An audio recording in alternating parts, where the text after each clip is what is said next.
Assalamualaikum warahmatullahi wabarakatuh. Selamat siang, salam sejahtera untuk kita semua. Om Swastiastu, Namo Buddhaya, salam kebajikan. Saya Nining Setiawati dengan NPM 9221140713301. Saya mahasiswa Fakultas Pertanian Program Studi Agroteknologi.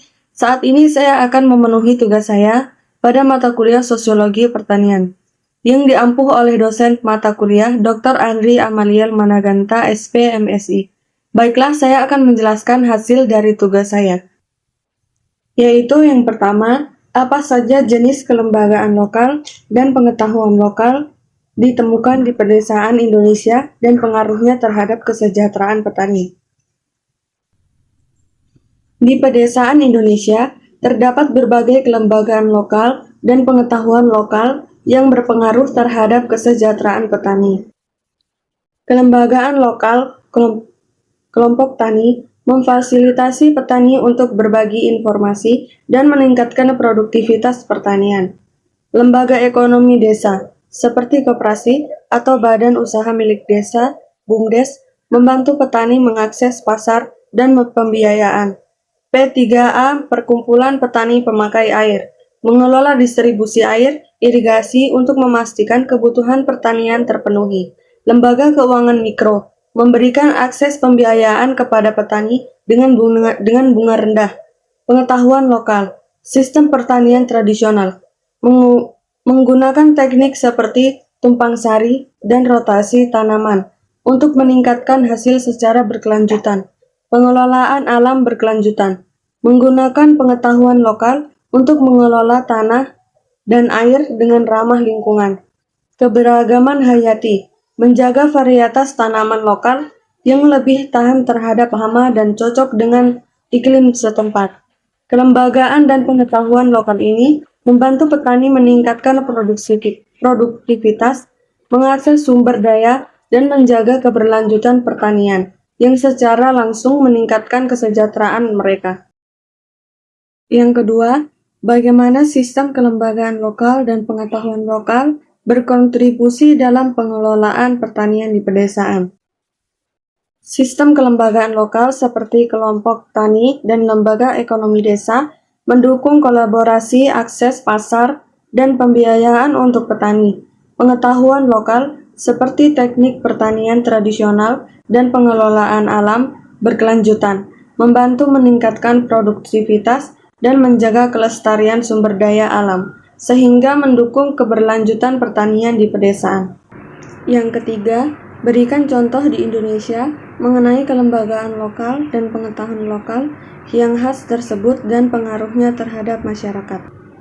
Di Indonesia, contoh kelembagaan lokal dan pengetahuan lokal yang khas meliputi kelompok tani seperti di Bali dengan Subak. Subak adalah sistem irigasi tradisional yang dikelola secara bersama oleh petani untuk distribusi air secara adil. Ini memperkuat kerjasama antara petani dan memastikan keberlanjutan pertanian. Lembaga ekonomi desa seperti BUMDes, badan usaha milik desa, membantu petani mengakses pasar, modal, dan teknologi yang meningkatkan pendapatan kesejahteraan ekonomi desa. Pengetahuan lokal seperti pertanian tumpang sari di Jawa, teknik ini memungkinkan petani untuk menanam berbagai jenis tanaman secara bersamaan, meningkatkan hasil dan mengurangi resiko panen gagal. Pengaruhnya terhadap masyarakat adalah peningkatan produktivitas pertanian berkelanjutan, sumber daya alam, serta peningkatan kesejahteraan ekonomi petani dan komunitas desa secara keseluruhan. Yang keempat, jelaskan dukungan pemerintah dalam memperkuat kelembagaan lokal dan pengetahuan lokal di desa, dan berikan contohnya. Pemerintah di Indonesia memberikan dukungan untuk memperkuat kelembagaan lokal dan pengetahuan di desa melalui berbagai program dan kebijaksanaan seperti program Desa Mandiri. Melalui program ini, pemerintah mendorong pembangunan BUMDes, badan usaha milik desa, yang membantu ekonomi desa dan akses pasar bagi petani. Misalnya, BUMDes yang mengelola produk pertanian lokal atau pengelolaan sumber daya alam. Pemberdayaan kelompok tani. Pemerintah menyediakan pelatihan, subsidi, dan akses teknologi untuk kelompok tani, seperti melalui program kemitraan pertanian yang mendukung pertanian terbebas komunitas dan teknologi ramah lingkungan.